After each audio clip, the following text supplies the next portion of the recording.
বিপত্নিক এক পুরুষের সাথে নিজের বিয়ে ঠিক হয়েছে শোনা মাত্রই ফুঁসে উঠল পৌষ। আর যার সাথে বিয়ের কথা বলা হচ্ছে সেই পুরুষকে ভালোভাবে চেনে সে। এলাকায় কে না জানে তার কথা। সারা এলাকায় দাপিয়ে বেড়ানো এক চরিত্রহীন পুরুষ। স্ত্রী ছেড়ে যাওয়ার পর কাজের মেয়ের সাথে ওর সম্পর্ক আছে, এমন কত শত কথা শুনেছে পৌষ।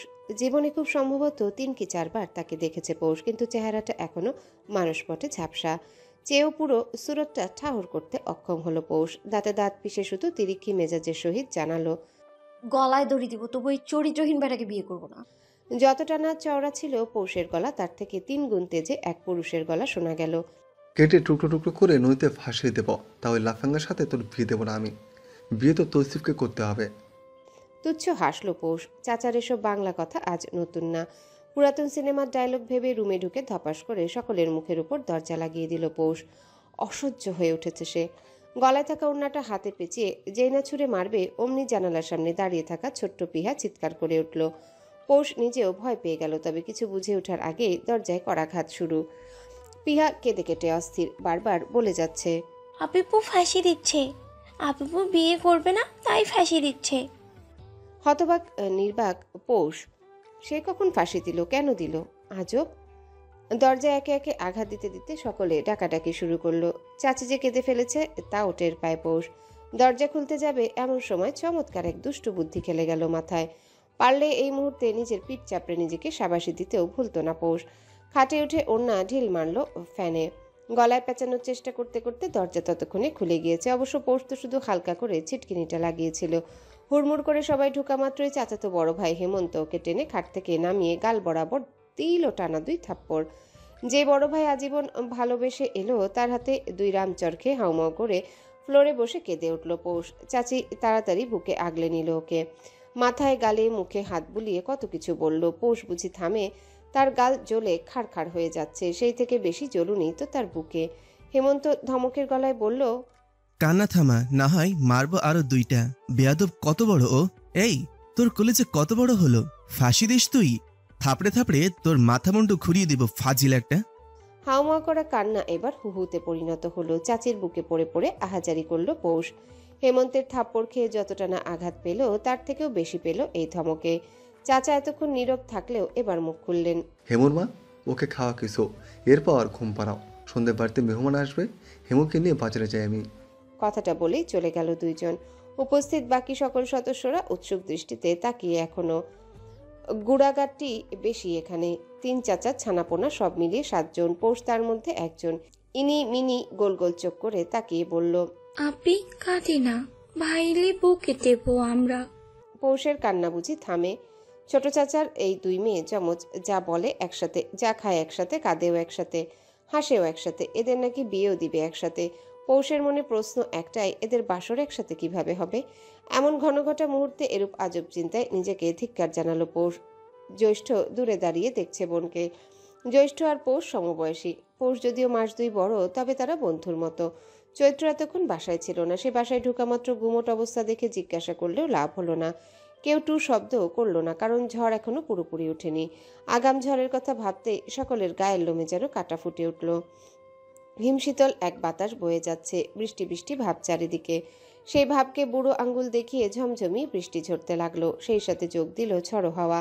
আচমকাই ঘুম ছুটে গেল পৌষের। জানালার পর্দাগুলো স্ব দাপটে উড়ে বেড়াচ্ছে। আড়মোড়া ভেঙে উঠে পৌষ 2 আঙ্গুলে চোখ ঘষে নিল কিছুক্ষণ। ঝাপসা দেখছে এখনো, নিশ্চিত কান্নার ফল এটা। উঠে জানালার সামনে দাঁড়াতেই প্রকৃতি নজর কাড়ল। মনে জোয়াল খেলানো এক প্রেম প্রেম আবহাওয়া।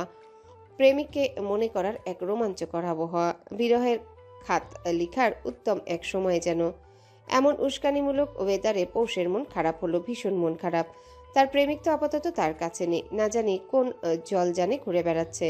2 ফোঁটা পানি চোখে যেই না জমতে শুরু করবে অমনি দরজায় ঠকঠক শব্দ হলো। কে জিজ্ঞাসা করতে হেমন্ত ঢুকলো। ওকে দেখা মাত্রই পৌষের মুখটা থমথমে হয়ে গেল। হেমন্ত অল্প হাসলো। এগিয়ে এসে পৌষের হাতে 2টো চকলেট দিয়ে মাথায় হাত বুলিয়ে নরম স্বরে বলল, গালে ব্যথা আছে? হ্যাঁ। আমি একটু সরি না পৌষ, তোর পাওনা ছিল এইটা। মেরে ফেলো আমায়, এটাই তো বাদ আছে। কথা বলল না হেমন্ত, চলে গেল সেখান থেকে। তার এখানে বলার মতো কিছু নেই। হেমন্তের নির্বিকার ভাব দেখে মন খারাপ আরও বাড়ল পৌষের। সন্ধ্যা নাগাদ বাড়ির পরিস্থিতি একদমই বদলে গেল। কান্নার শব্দ যেন সবার কানে বাড়ি খাচ্ছে। পৌষ গলা ফাটিয়ে কেঁদে যাচ্ছে। পরনের লাল শাড়িটা খুলে যাবে যাবে ভাব। বড় চাচা কিছুতেই মানছেন না, এখনই নাকি পৌষের বিয়ে দিবে। ছোট চাচা বরাবরই বড় ভাইকে মান্য করেন, তাই তো মুখে কুলু পেটে বসে আছেন মাথা নিচু করে। পৌষের দোষ একটাই, পৌষ কেন ফাঁসি দিতে গেল? চাচাকে ভয় দেখাতে গিয়ে ফাঁসির নাটক করা পৌষের গলায় যে সত্যি ফাঁসির দড়ি ঝুলবে তা খুনাক করেও টের পায়নি পৌষ। হাজারো আহাজারি করেও যখন লাভ হলো না, তখন চাচার এক কথায় থমকে গেল পৌষ। এত বছর আমি পেলে পুষে বড় করেছি, খামাকা তো নয়। প্রতিদান চাইছো? যদি বলি হ্যাঁ। পৌষ উঠে দাঁড়ালো, শাড়ির আঁচলটা শক্ত করে ধরে শক্ত গলায় বলল, আমি বলিনি আমার দায়িত্ব নিতে, তবু যেহেতু প্রতিদান চাইছেন তাই বলছি। আপনার সবটুকু পাওনা শোধ করে দেবো আমি চাচা আজ। ওই চরিত্রহীন পুরুষকেই বিয়ে করবো, ওই জাহান্নামেই যাব আমি। প্রলয় হকের মেয়ে, পৌষরাত হক পৌষের ওয়াদা এটা। কথাগুলো বলেই সাথে সাথে চলে গেল পৌষ। তার পিছু পিছু 5 জন কাজিনও ছুটল। সন্ধ্যা নাগাদ তৌসিফ তালুকদার হাজির। কাজী আর হুজুর সহ খুব কম মানুষই উপস্থিত এখানে। পৌষকে আনা হলে সে মূর্তির মতো এসে হাজির হলো। তাকে যখন বসানো হলো তখন পৌষের গা ঝমঝমিয়ে উঠল। তীব্র এক পুরুষের গন্ধ নাকে ঠেকল। তার পাশেই বসা সুঠাম দেহের এক লম্বা চওড়া সুদর্শন পুরুষ, অথচ পৌষ তাকালো না। তাকে যখন কাজী জিজ্ঞাসা করলো, দেনমোহর কত চান আম্মা? কিছুই চাই না।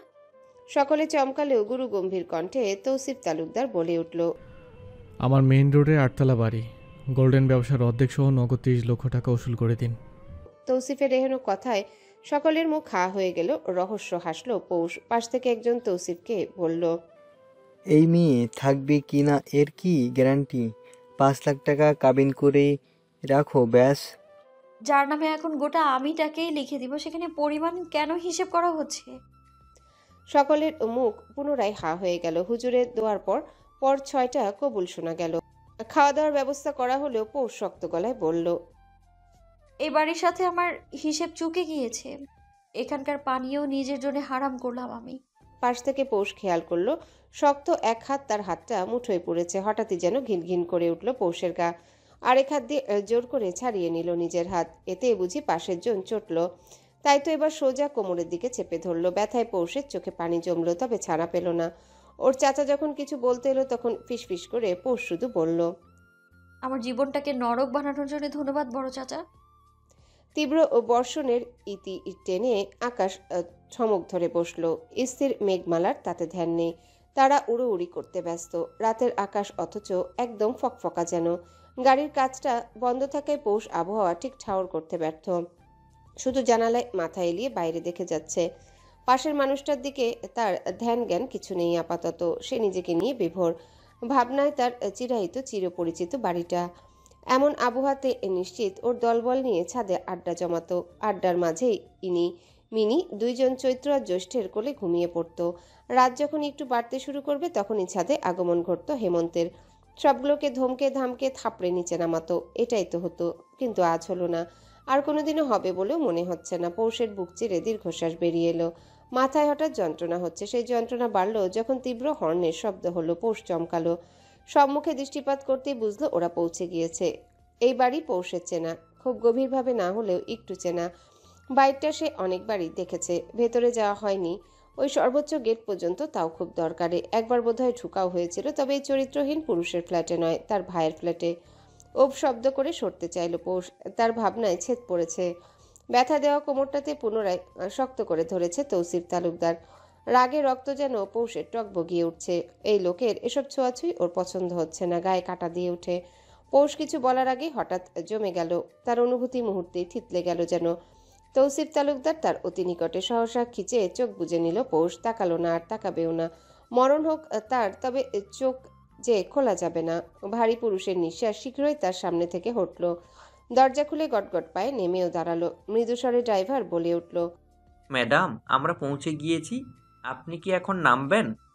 ফট করে চোখ মেলে অবাক দৃষ্টিতে তাকালো পৌষ। এদিক ওদিক তাকিয়েও যখন কাঙ্ক্ষিত পুরুষটাকে দেখলো না, তখন শাড়ি সামলিয়ে বেরিয়ে এলো। না, কোনো বিয়ে আমেজ নেই এখানে, একদমই না। সারা জনম কার সাদা মাটাই আছে। একটু কি সাজানো যেত না? নিজের ভাবনায় বিরক্ত পৌষ। কেন সাজাবে? পৌষ কি আর ইচ্ছে করে বিয়ে করেছে? পরক্ষণে খেয়াল হলো এক শক্ত হাতের মুঠোয় ওর নরম হাতটা আটকা পড়েছে। লোকটা তাকে তাকানোর বা বোঝার সময়টুকুও দিল না। তার বড় বড় পায়ের ধাপে পা মিলাতে বেশ বেগ পোহাতে হলো পৌষের। শাড়ি পরায় সেই ঝামেলা বাড়ল একটু, এক প্রকার হুমড়ি খেয়ে পড়ল নিচে। অথচ তার ডান হাতটা এখনো তৌসিফ ধরে আছে। পড়া মাত্রই যেন না পৌষ কান্নার সুর তুলবে, অমনি তাকে ফট করে কোলে তুলে নিল তৌসিফ। কান্নার সুর তো দূর, ক উচ্চারণ করার সময়টুকু পেল না পৌষ। বড়ই আফসোস হলো তার। কান্না করতে না পারলে তার ভেতর ফুলে ফেপে উঠে শ্বাসকষ্ট হয়, মনে হয় এই বুঝি মরে গেল। দম আটকে আসে কেমন করে। তবে আজ সেসবের সময় হলো না। কেউ তাকে হাতে ধরে সময় দিল না। সোজা দরজায় নক করতে এক মহিলা দরজা খুলে দিল। তৌসিফ কোনো দিকে না তাকিয়ে সোজা ড্রয়িং রুম পেরুলো। একদম মাস্টার বেডে রুমে ঢুকে সযত্নে নরম বিছানাটার মাঝে রাখলো পৌষকে। পরপর গেল দরজা লাগাতে। ফাটা চোখে এদিক ওদিক তাকালো পৌষ। সারাটা ঘরময় আভিজাত্যের ছোঁয়া। পৌষ মুগ্ধ হলো, গোল গোল চোখ করে দেখলো সবকিছু। তবে সোনালি আলো থাকায় ততটাও দেখতে পেল না, মনে মনে গালি দিল। ফকিন্নি। এমন সোনালি আলো তার কাছে ফকিন্নি মনে হলো। 440 ভোল্টের বাতিতে এমন হলুদ হলুদ দেখায়। তাদের বাসায় এনার্জি বাল্ব সাদা ঝকঝকা ফকফকা আলো ছড়ায়, একদম চকচক করে চারপাশ। আর এত বড় লোকের বাড়িতে কিনা ড্রিম লাইটের বদলে হলুদ বাতি, মানা যায় এসব? এই বাল্বগুলোতে চৈত্র পানি ঢুকিয়ে দুটো বিটা ফিশ ছেড়েছিল একবার। রাতে হলে চোখ ধাঁধানো সুন্দর লাগতো দেখতে। পৌষ যখন ওর এলোমেলো ভাবনাতে মশগুল, তখনই হঠাৎ ওর আঁচলে টান পড়ল।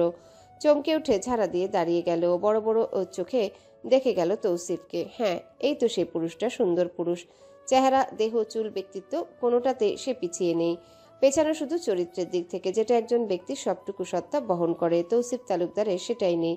কথাটা মনে পড়তে সবেমাত্র মুগ্ধ হতে শুরু করা পৌষ ভাবনার জাল ভেদ করে বেরিয়ে এলো। তৌসিফ তালুকদার ততক্ষণে এগিয়ে আসছে পৌষের দিকে। এই একা বাড়িতে বদ্ধ দরজার ভেতরে পৌষের সকল সাহস পালালো। তার নজর বন্দী হলো শুধু হলুদ আলোয় আলোকিত এক সুদর্শন পুরুষ যে এগিয়ে আসছে পৌষের দিকে। পৌষ যেন এই মুহূর্তে বাকশক্তিও হারিয়ে ফেললো, শুধু ফ্যাল করে তাকিয়ে রইল তৌসিফ তালুকদারের দিকে। তবে কি আজই তার জীবনের বড় বড় দুটো ধাক্কা একসাথে এলো? হেমো, বাবার ডাকে হেমন্ত তাকালো। ছাদে একা দাঁড়িয়ে সিগারেটে টান বসিয়েছিল মাত্র। দুটো টান দেওয়া হয়েছে সবে। এমনটা নয় সে লুকিয়ে লুকিয়ে খায়, সবাই জানে, কিন্তু ততটাও অভদ্র তা হেমন্ত দেখায় না যে বাপ চাচাদের সামনে সিগারেট টানবে। তাই তো জ্বলন্ত সিগারেটটা নিচে ফেলে পা দিয়ে পিষে ফেললো। জ্বলন্ত আগুন নিমিষেই বুঝে গেল, শুধু বুঝলো না হেমন্তের বুকের আগুনটা। ওর বাবা ওর পাশে এসে দাঁড়াতে হেমন্ত মাথা নিচু করেই বলল, কিছু বলবি? আমার কি কিছু বলার আদৌ বাকি আছে? সেটা তো আমি জানি না বাবা। নিজের যা ইচ্ছা হলো করলে তুমি। এখন বলছো বলার বাকি আছে নাকি নেই? শুধু আমার একা ইচ্ছেতে এটা হয়নি হেমু, তুমি জানো সেটা। পৌষ আমার দায়িত্ব। তাচ্ছিল্য হাসলো হেমন্ত, বলল, দায়িত্ব বারবার পালন করেছো বাবা। Good night. বলে এক মুহূর্ত অপেক্ষা করলো না হেমন্ত। গটগট পায়ে নিচে নেমে এলো। এই মুহূর্তে তার সহ্য হচ্ছে না তার বাবাকে। নিচে সোজা পৌষের রুমে ঢুকলো হেমন্ত। ঢুকা মাত্রই চমকালো, 5 বাদর বসা এখানে। এদের মধ্যে দুটো ঘুমে কাদা, পিহাও ঢুলছে। জ্যৈষ্ঠ আর চৈত্র সজাগ পুরোপুরি। এদের সন্ধ্যা থেকে দেখা যাচ্ছিল না, মাতম জমাচ্ছে তারা তাদের ভালোবাসার একমাত্র বোনের জন্যে। পৌষ এই বাড়ির কি তা প্রতিটা ইট জানে, প্রতিটা জান জানে। অথচ চঞ্চলা পৌষটা এখন নেই। থাকলে এখন দৌড়ে হেমন্তের কাছে এসে আবদার জমাতো। রাত হলেই তার হাবিজাবি খেতে মন চায়। তার নাকি ভয়ঙ্কর ক্রেভিং হয়। না জানি পৌষটা খেলো কিনা। ওখানে কি কেউ জানে? দিনভর না খাওয়া পৌষ রাত হলেও ক্ষুধায় কেঁদেও ফেলে। তার যে ঝুড়ি ঝুড়ি আবদার, কে পূরণ করবে সেগুলো? তৌসিফ তালুকদার কি তার খবর রাখবে নাকি? পৌষটাকে শুধু স্ত্রীর দায়িত্বই পালন করতে হবে। ভেজা গায়ে একটা ট্রাউজার পরে কাঁধে টাওয়েল নিয়ে বেরিয়ে এলো তৌসিফ। চুলগুলো থেকে টুপুর টুপুর এখনো বিন্দুর কণা ঝরে যাচ্ছে। সুন্দর মানুষটাকে বেশ মানালো এতে। বড়ই আফসোস হলো তার জন্যে। এত সুন্দর এই পুরুষটার এহেন ভেজা রূপ কারো মতিভ্রম করালো না? খাটের কোণে বসা রমণী কি একটু চক্ষু ধাঁধালো না? পুরুষটার শরীরের মাতাল মাতাল ঘ্রাণটা কি নারীটার নাসারন্ধ্রেও ঠেকলো না?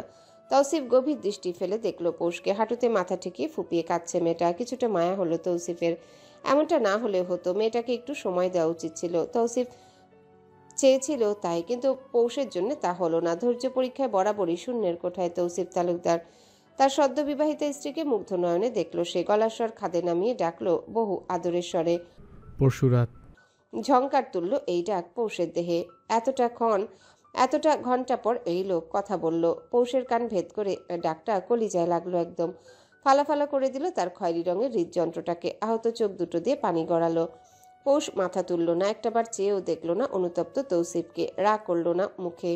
উত্তরের আশায় থেকে হাল ছাড়ল তৌসিফ।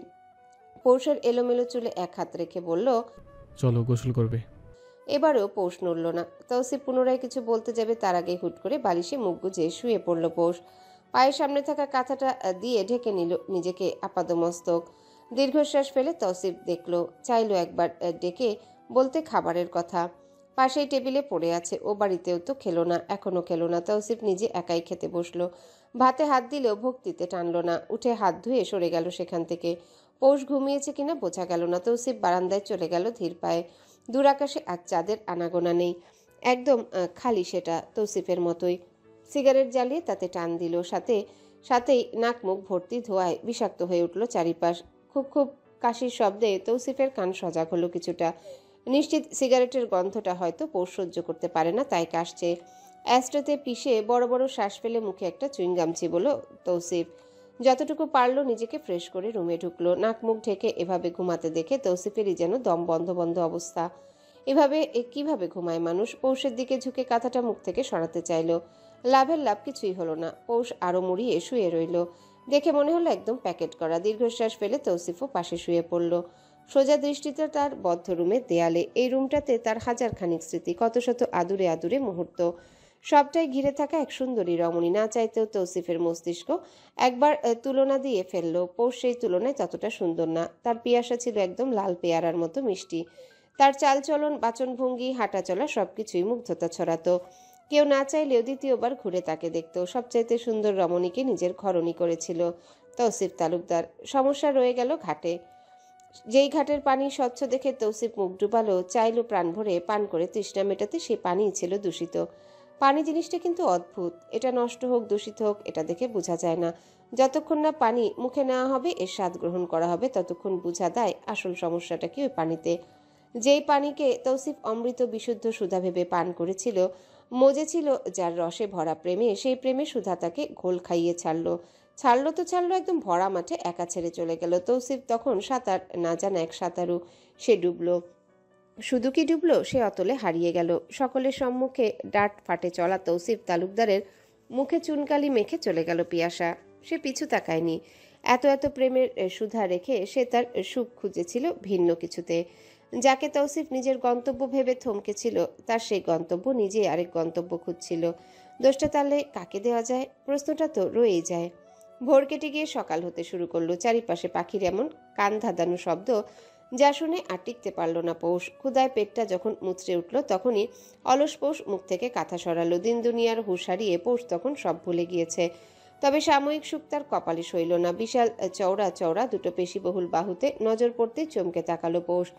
ফর্সা বাহুতে ফাটা চোখে তাকিয়ে যতটুকু পারল নজর লাগালো। বলা তো যায় না এই সুযোগ আবার আসবে নাকি। গত রাতের কিছু কথা মনে পড়তে পৌষের ধ্যান ভাঙল। উদাম গায়ে থাকা তৌসিফ তালুকদারকে আরেকবার দেখে সে ওয়াশরুমে ছুটল। রাতভর সে চেপে রেখেছিল, এখন ওয়াশরুমে যাওয়াটা মাস্ট হয়ে দাঁড়িয়েছে। দুইবার ইউরিন ইনফেকশন হয়েও শিক্ষা হলো না তার। পৌষ জানে আগামী দুইবারেও তার শিক্ষা হবে না। ওয়াশরুম ঢোকা মাত্রই বাঁধল বড় বিপত্তি। এত বড়সড় সাদা বাথরুম পৌষদের না, উচ্চ মধ্যবিত্ত পরিবারে যা থাকে তা তাদের আছে। ইয়া বিশাল বড় এক জমিদার বাড়িও বলা চলে, তবে এই রাজপ্রাসাদের নেয় না। মুখ ভেঙালো পৌষ। ফকিন্নিদের আবার এত ঢং, হলুদ বাতি জ্বালায় রাতে, অথচ এখন দিন দাহারেও এসব হলুদ বাতি দেখতে হবে।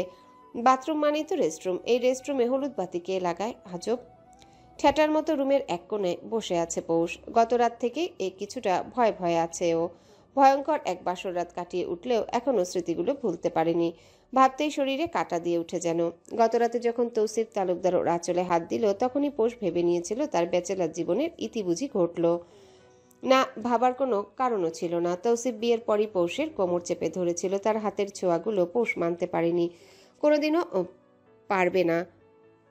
নোংরা এক পুরুষ এই তৌসিফ তালুকদার। গত রাতে নোংরামি করা তার নিয়ত আছে কি নেই তা বুঝবে কিভাবে পৌষ? সে কি থেকেছে বা কাছাকাছি কোনো খবর জানে? ভাষা ভাষা খবর পুরো এলাকাবাসী জানে তৌসিফ তালুকদার কেমন। কাজের মেয়ের সাথে এর সম্পর্ক আছে কথাটা ভাবতে ঘৃণায় গা রিরি করে উঠল পৌষের। এমন জঘন্য চরিত্রহীন এক পুরুষের বউসে তিন কবুল বলে নিজের জীবনে তাকে জড়িয়েছে পৌষ। হোক রাগ করে অভিমান করে, কিন্তু বিয়েটা তো সত্যি, জীবনের সবচাইতে বড়তম সত্যি। এই সত্যি ললাট থেকে পৌষ কোনোদিনও মুছতে পারবে না। আমৃত্যু সকলে জানবে তৌসিফ তালুকদারের বউ পৌষ, রাত হক পৌষ। এমন একজন পুরুষের বউ যে কিনা তার ওই নোংরা হাতে কত নারীকে ছুঁয়েছে ইয়াত্তা নেই এর। আগের বউ নিশ্চিত এসব কারণেই ছেড়ে চলে গিয়েছে, এছাড়াও কোনো কারণ পৌষ দেখে না। রুচিহীন পুরুষ গত রাতে আঁচলে হাত দিয়ে বেহায়ার মতো কতটা স্বাভাবিকভাবে বলল, আমি সাহায্য করি পিন ছুটাতে, একা পারবে না। কেন রে ভাই, পোষ কি বলেছে তোকে নলার মতো ওকে সাহায্য করতে? পোষে কি হাত নেই? তুই কেন চাইবি সাহায্য করতে? যা তোর কাজের মেয়েকে সাহায্য কর পিন ছুটাতে। কথাগুলো মনে মনে বলে পৌষ সরে দাঁড়ালো। তৌসিফের মোটেও ভালো লাগলো না ব্যাপারটা। সে বিয়ে করে বউ এনেছে, বউয়ের প্রয়োজন তো সব তাকেই দেখতে হবে। এক ভুল মানুষ কতবার করে। পৌষকে হাতছাড়া কোনোদিনই করবে না সে। ভালোবাসা এখনো জন্মায়নি পৌষের প্রতি, কোনো অনুভূতি এখনো জাগ্রত হয়নি, এটাই স্বাভাবিক। মানসিক টান এত তাড়াতাড়ি তো আর এসে যায় না, মানুষের সময় লাগে, সে সময় নিবে। মানুষ বলে এক দেখায় প্রেম হয়েছে, তৌসিফের কাছে এটা মিথ্যা মনে হয়। এক দেখায় প্রেম হয় না, এক দেখায় হয় চাহিদা, আকাঙ্ক্ষা, তীব্রভাবে কাছে টানার অদম্য এক উচ্ছ্বাস। সেটা ভালোবাসা নয়। ভালোবাসতে হলে আগে মানুষটাকে জানতে হবে, তাকে চিনতে হবে। পছন্দ অপছন্দ, চেনা জানা, কিছুটা মেলামেশা, কিছুটা সময় তাকে একাকী মনে করা, অতঃপরই প্রেম, ভালোবাসা। এই ভালোবাসা থেকেও গভীর ভালোবাসা তৌসিফ তালুকদার বেসেছিল। সেই ভালোবাসা তাকে বুড়ো আঙ্গুল দেখিয়ে চলে গিয়েছে। নামমাত্র স্বামী বলেই তৌসিফ চেয়েছিল পৌষকে সাহায্য করতে, কিন্তু পৌষ ভেবেছিল ভিন্ন কিছু। ও নিজের আঁচল টেনে সরিয়ে ভীতু অথচ রাগী গলায় বলেছিল, আমার কাছে আসার চেষ্টা করবেন না, আমাকে আপনার ছোঁয়াও আমার ঘৃণা লাগে। ব্যাস, তৌসিফ তালুকদারের খেপে যাওয়ার জন্য এই লাইন দুটোই যথেষ্ট ছিল। লাল দুটো চোখ দিয়ে যখন তাকালো পৌষের দিকে, তখন যেন পৌষের প্রাণ পাখি উড়ে পালালো। তৌসিফ ক্ষিপ্ত হাতে পৌষের আঁচলটা টেনে এক হাতে পেঁচিয়ে নিল, চোয়াল শক্ত করে বলেছিল, স্বামীর চাও ভালো লাগে না, তাহলে কারটা লাগে? ওই বখাটে প্রেমিকটার? হতবাক অবাক পৌষ বলদের মতো দাঁড়িয়ে রইল। কিছু বলার মতো ছিল না তার। এই সুঠাম দেহের মানুষটার সামনে নিছক দুর্বল এক প্রাণী সে। নিজেকে বিসর্জন দিতে প্রস্তুত হওয়ার আগে তৌসিফ দক্ষ হাতে একে একে সব পিন ছাড়িয়ে দিল। কুচির পিনটাও সে খুলে সবগুলো ড্রেসিং টেবিলের উপর রেখে যেই না পিছু খুলল, অমনি দেখলো পৌষ শুয়ে পড়েছে। মেয়েটা যে ভয়ে তখনও কাঁপছে তা টের পেয়েছিল তৌসিফ। সে শুধু চেয়েছিল পৌষ যাতে ফ্রেশ হয়, রিল্যাক্স হয়, তাহলে আরাম পেত। কিন্তু না, এই মেয়ে একটা তেরা। তাকে সামাল দিতে তৌসিফের ঘন পল্লবে আবিষ্ট চোখই যথেষ্ট। কথাগুলো ভাবতেই বুকটা এখনো ধুকধুক করে উঠল। তৌসিফের ঘুম এখনো ভাঙেনি। পৌষ পা টিপে বারান্দায় গেল। বিশাল বড় বারান্দায় দেখা মিলল কিছু কমন আনকমন ফুলের চারার। হয়তো এমনই সময় এসব পৌষের নজর কাটত, তবে আজ কাটল না। বিষাদে টইটুম্বর তার বুকটা ছটফট করে উঠল কারোর জন্যে। মানুষটা কি তার পুষিকে এখন মনে করছে না? সে কি ভালো আছে? তার হৃদয় পোড়া গন্ধটা ঠিক কেমন? পৌষ আর ভাবল না। বাইরে তাকাতেই দেখলো রোডের টং দোকানটাতে দাঁড়িয়ে হেমন্ত। এক ধ্যানে সে দেখছে পৌষকে। চিনচিনে ব্যথা শুরু হলো তার বুকে। সিগারেট হাতে সকাল সকাল এখানে কেন দাঁড়িয়ে আছে হেমু ভাই, তা বুঝলো না পৌষ, বুঝতে চাইল না। শুধু তীব্র অভিমানে মুখ ফুলিয়ে চলে গেল সেখান থেকে। হেমন্ত তখন আধা খাওয়া সিগারেট হাতে দাঁড়িয়ে রইল। তাদের পৌষটা এভাবে এলোমেলো হয়ে আছে কেন? তাকে কি রাতে কেউ নতুন পোশাকও দেয়নি? মুখটা এত মলিন কেন? কেউ বুঝি জানে না তাদের পৌষ সারা রাত একটু একটু খায়? কেউ কি জানে ওর যে আয়োডিন ডেফিসিয়েন্সি আছে, ওর যে মাথা ঘোরা একটু পরপরই? তৌফিক উঠল সকাল 10টা নাগাদ। আড়মোড়া ভেঙে পাশে উঠে বসতেই গলায় চুলকালো হঠাৎ। হাতে করে একটা লম্বা চুল আসতেই মনে পড়ল আজ অনেক বছর পর কারো চুল এভাবে তার শরীরে পাওয়া গেল। নিশ্চিত পৌষের চুল এটা। ওর খুঁজে আশেপাশে তাকাতেই দেখলো পৌষ এক কোণায় গুটিয়ে বসে আছে। হঠাৎ ওভাবে ওকে দেখে মায়া হলো তৌসিফের। শুকনো মুখটা দেখেই বোঝা যাচ্ছে সে খায় না অনেক ঘন্টা ধরে। মাথাটা কাত হয়ে থাকাতে বোঝা গেল না ঘুম না সজাগ। তৌসিফ এগিয়ে এসে সামনে দাঁড়াতেই দেখলো চোখ বুজে আছে পৌষ। এক গালে হাত দিয়ে ডাকলো তৌসিফ। পরশু রাত। কিছুটা লাফিয়ে উঠল পৌষ। নিজের এতটা কাছে অর্ধ উন্মুক্ত তৌসিফ তালুকদারকে দেখে চমকালেও ওকে ভড়কানোর সুযোগ দিল না শরীর। দাঁড়িয়ে থাকা পৌষ ধপ করে বসে পড়তে তৌসিফ বাহু চেপে ধরল।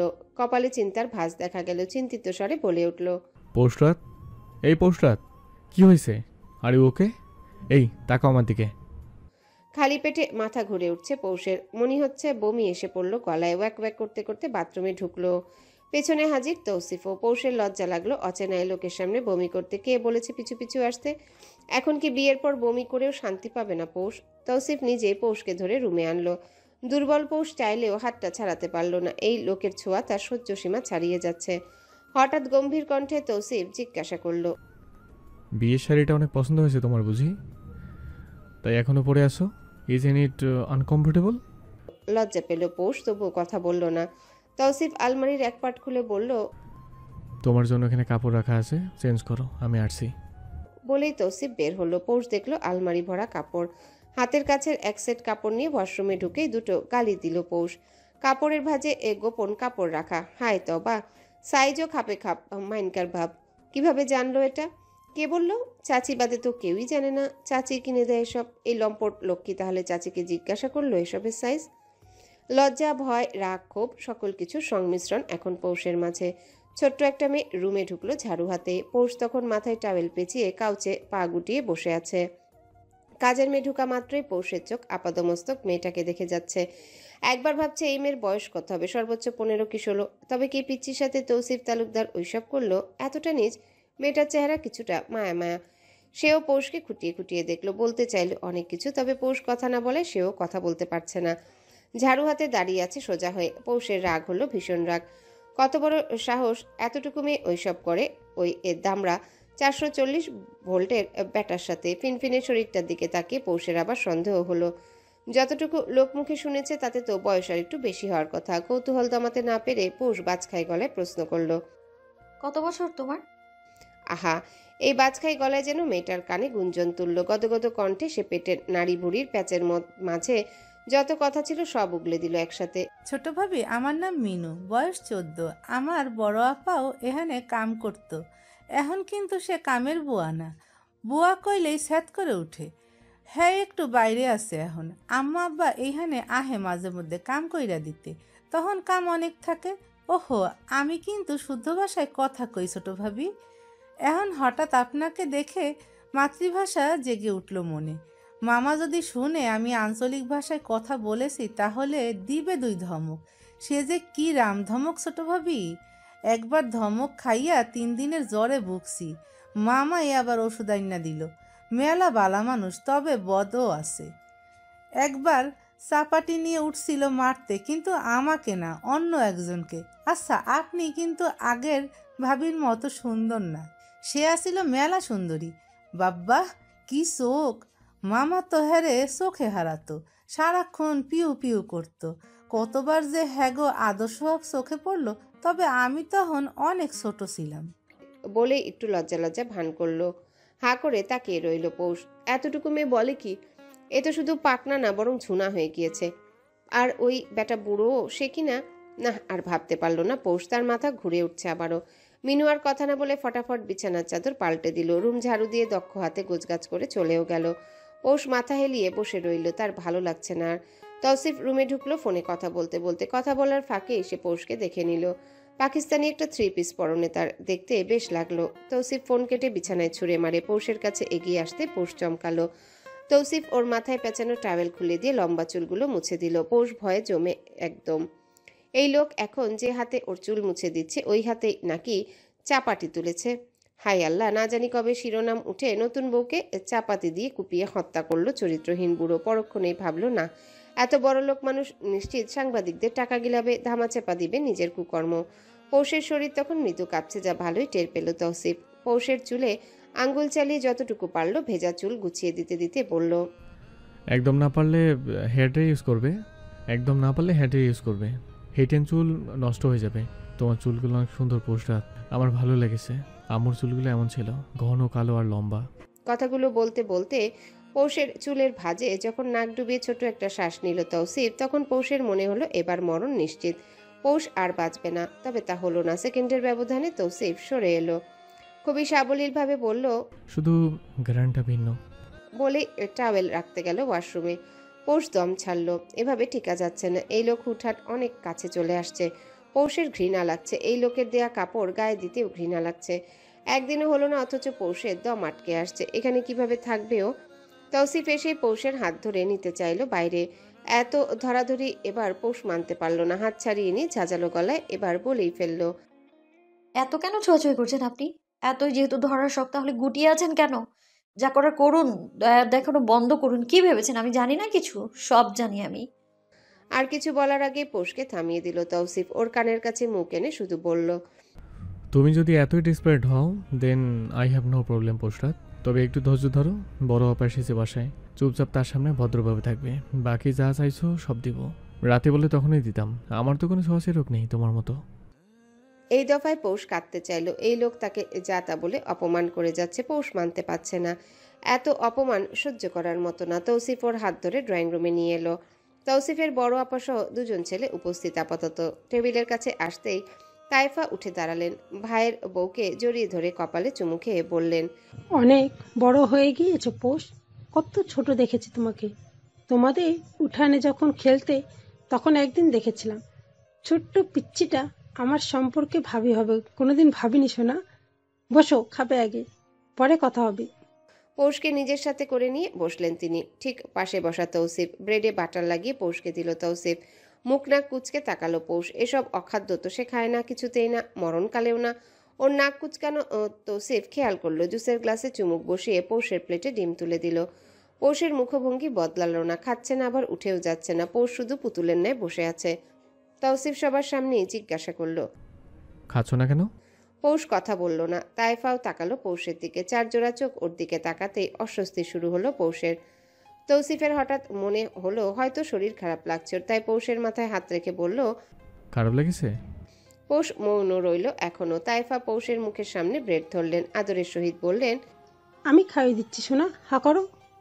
পৌষ চুপ থাকাতে তৌসিফ এবার কিছুটা গম্ভীর স্বরে বলল, কথা বলো পৌষরাত, কি সমস্যা হয়েছে তোমার? কেন খাচ্ছ না? তৌসিফের গম্ভীর কণ্ঠে পৌষ এবার কেঁদে দিবে দিবে ভাব। তাইফাও বুঝলো না ব্যাপারটা। তৌসিফ পৌষের কবজিটা চেপে ধরে টেনে তুলল চেয়ার থেকে। একদম সোজা হয়ে দাঁড়িয়ে তাইফার দিকে তাকিয়ে বলল, আপা তোমরা খেয়ে নাও, আমি দেখছি ওর সমস্যা কোথায়। বলে আর দাঁড়ালো না এক পল। সোজা রুমে নিয়ে দরজা লক দিল। পৌষকে বিছানায় বসিয়ে ওষুধ ওর দরজা লক করেছে। পিছু ফিরতে দেখলো পৌষের চোখে মুখে ভয়ের ছাপ। তৌসিফ বুঝলো না এতটা ভয় কেন পেল মেয়েটা। ও তো এখনো একটা ধমক পর্যন্ত দিল না। তৌসিফ যেই না এগিয়ে আসবে কিছু বলতে, অমনি সাহসী চঞ্চলা পৌষ হু হু করে কেঁদে উঠল। মিনুর কথাগুলো শুনে রাগে ভয়ের অন্তরাত্মা কাঁপছে। এতক্ষণ চেপে রাখলেও তৌসিফ সামনে আসলে ওর মনে হচ্ছে কখন না জানি চা পাতিটা নিয়ে ওকেই মারতে আসে। তৌসিফ ওর হঠাৎ কান্নায় চমকালো। দ্রুত পায়ে এগিয়ে আসতে নিলে পৌষের গলার শব্দ বৃদ্ধি পেল, মা, হেমু ভাই, চাচি আমায় মেরে ফেললো, আমি থাকবো না এইখানে। পৌষের এই আচরণ বুঝলো না তৌসিফ। শুধুমাত্র ধরে আনাতে এতটা ভয়, তাও কিনা সামনের জন পৌষ নিজে। এই মেয়ে যে পাজি, সে পাজির পাঝারা পৌষ রাত পেল ভয়। তাও কিনা তৌসিফ তালুকদার এখনো কিছুই করলো না। পৌষের কান্নার শব্দ যখন বাড়তে লাগলো তখনই হঠাৎ তৌসিফ ওর মুখ চেপে ধরল। বড় বড় চোখ করে তাকালো পৌষ। ছটফটানি বেড়ে গেল কয়েক গুণ। সমান তালে হাত পা ছুড়ে যাচ্ছে। দু একটা লাথিও লাগালো তৌসিফের গায়ে। নিজেকে যথাযথ শান্ত রেখে তৌসিফ শুধু ওকে বলল, শান্ত হও পৌষরাত, আপা বাসায়। একটা অনুরোধ করছিলাম, আপার সামনে শান্ত থাকতে বলেছিলাম। এতই শান্ত হয়ে গেলে যে কথাই বলে না। কেন খাচ্ছিলে না? আপা কি ভেবেছে বলো তো? পৌষ উত্তর দিতে চাইল, শব্দও করলো। তৌসিফ ও বলে ওর মুখ ছাড়তে ছাড়তে বলল, আর শব্দ করবে না, আপা বাসায়, আমাকে সময় দাও। মুখটা ছাড়া মাত্রই জোরে জোরে শ্বাস নিল পৌষ। এই পর্যায়ে তার হিচকি উঠে গেল। তৌসিফ পাশে থাকা গ্লাসটাতে পানি নিয়ে ওর মুখের সামনে ধরতে পৌষ পানি খেলো। খেলো তো খেলো, পুরো গ্লাস ভরে পানি খেলো। এমনিতেই খালি পেট, তার উপর এমন পানি খাওয়াতে সেটা পেটে সইল না। দুটো হিক হিক শব্দ তুলে একদম তৌসিফের পায়ের উপর বমি করে দিল। বমিতে শুধু সেই পানি বের হলো। তৌসিফ তাকিয়ে রইল।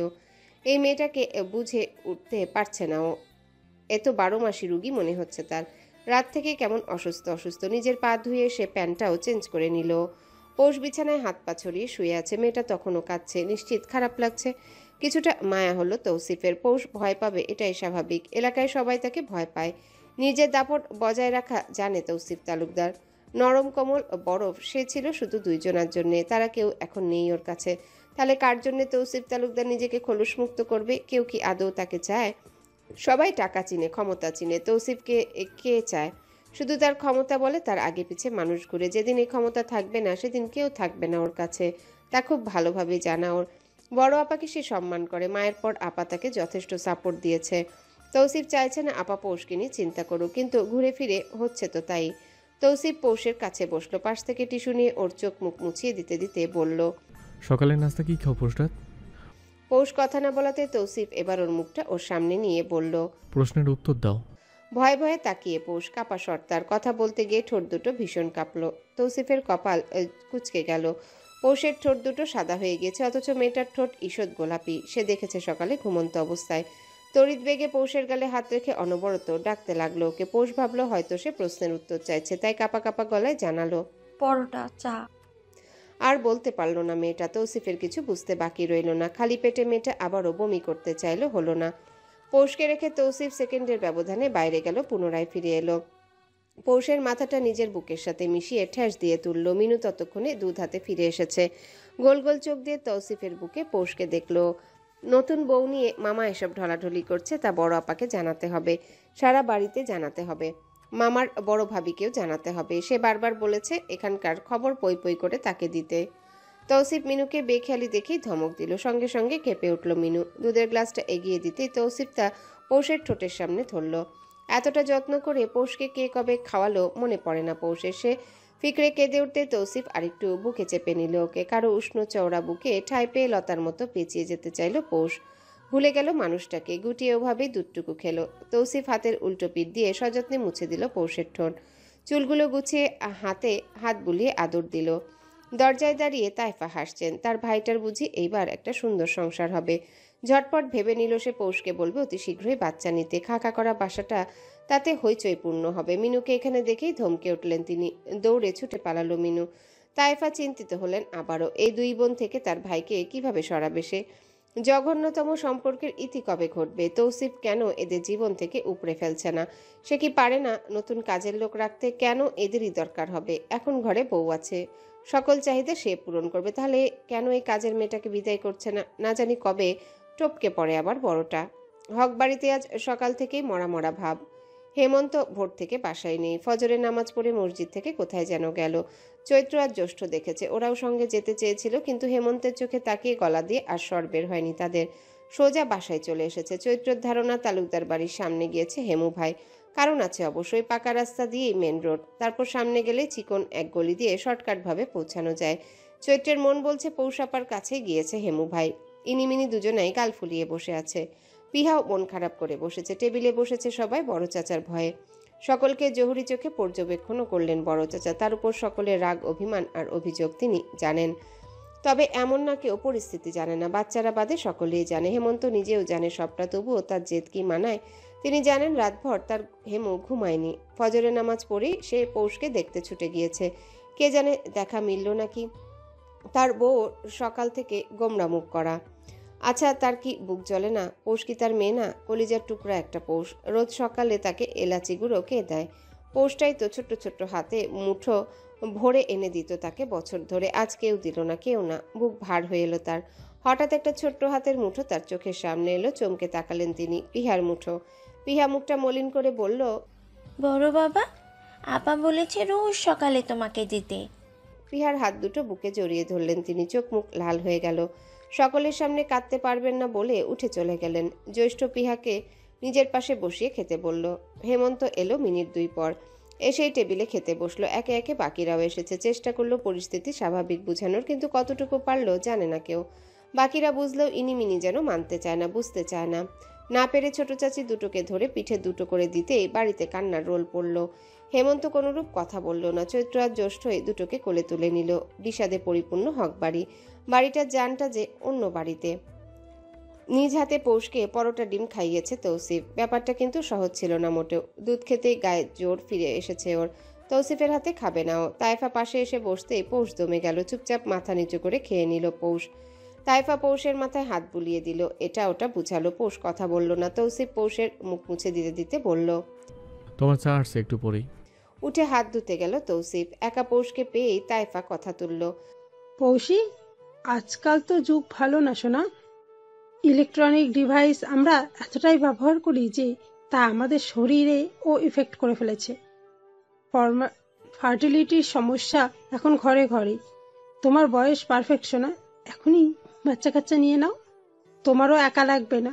ভেবো না সেকালের আমি, তাই এসব বলছি। বা তুমি হয়তো ম্যারিড লাইফ এনজয় করতে পারবে না। বাচ্চা হোক, পালার মানুষের অভাব হবে না, তুমি এনজয় করবে। আজ প্রথম, তাই অসুস্থ হয়ে পড়েছে এতটা। পৌষকে অবাক হওয়ার সুযোগ না দিয়ে তাইফা ওর হাত ধরল, কাতর স্বরে আবদার করল, আমি জানি তোমার হয়তো মা ডাক শোনার বয়স হয়নি, তবে আমার ভাই তৌসিফের তো বয়স হয়েছে বাবা ডাক শোনার। ওর শখ ইচ্ছেও প্রকাশ করে না। তুমি নিজে বুঝে নিও, শুধু ওকে একটু আগলে রেখো, দেখবে তোমাকে মাথায় তুলে রাখবে। বাসায় আসলে মিষ্টি একটা হাসি দিয়ে পানির গ্লাস এগিয়ে দিও, বিনিময়ে ও নিজের জান এগিয়ে দেবে। ও ভালোবাসার কাঙাল। সব থাকলেও আমার তৌসিফের ভালোবাসা নেই। নিজের সংসারটাকে বড় করো পৌষি, 3-4টা বাচ্চা যথেষ্ট হবে। পরে যদি তোমরা মনে করো কম বেশি হোক, ভেবো না। ননদ নাক গলাচ্ছেন পার্সোনাল ম্যাটারে। তোমাকে ছোট দেখেছি আমি, ননার শুধু সম্পর্কেই। তোমার অনেক বড় আমি, তুমি অবুঝ পৌষি, তাই শুধু বোঝাচ্ছি। এত এত সম্পদ কে খাবে?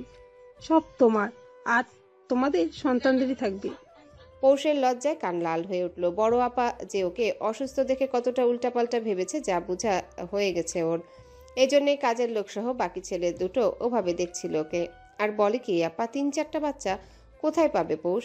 কে করবে ইম্পোর্ট এক্সপোর্ট? পৌষ জীবনেও না, ইহকালেও না। তার বুড়ো চরিত্রহীন ভাইকে বলুক বাচ্চা পয়দা করতে, কাজের বুয়া তো আছে। ওহ, তাকেও কাজের বুয়াও বলা যাবে না, ম্যাডামের মাইন্ডে লাগবে। বাহ, চমৎকার মচৎকার। এসব জ্ঞানীগুণী মানুষ কেন পৌষের জীবনেই আসে? অসহ্য। তৌসিফ পুনরায় রুমে ঢোকা মাত্রই বড় আপা বেরিয়ে গেলেন। চা দিয়ে গেল মিনু। তৌসিফ পকেটে মানি ব্যাগ ভরতে ভরতে জিজ্ঞাসা করলো, এখন কেমন লাগছে পোস্টার? কুত্তা কুত্তা লাগছে। হোয়াট? ধমক খেয়ে চমকে গেল পৌষ। তার সত্যি কুত্তা কুত্তা ফিলিংস হচ্ছে। এখন কি সত্যিকারের ফিলিংসটা বলা যাবে না? অনুভূতির কি দাম নেই তার? হ্যালো বন্ধুরা, পরবর্তী পার্ট খুব তাড়াতাড়ি আসবে, তো সবাই অপেক্ষায় থাকো। আর চ্যানেলটি যারা এখনো সাবস্ক্রাইব করোনি তারা পরবর্তী পার্ট দেখার জন্য চ্যানেলটি সাবস্ক্রাইব করে রেখো। ধন্যবাদ সবাইকে, আমাদের সাথেই থেকো।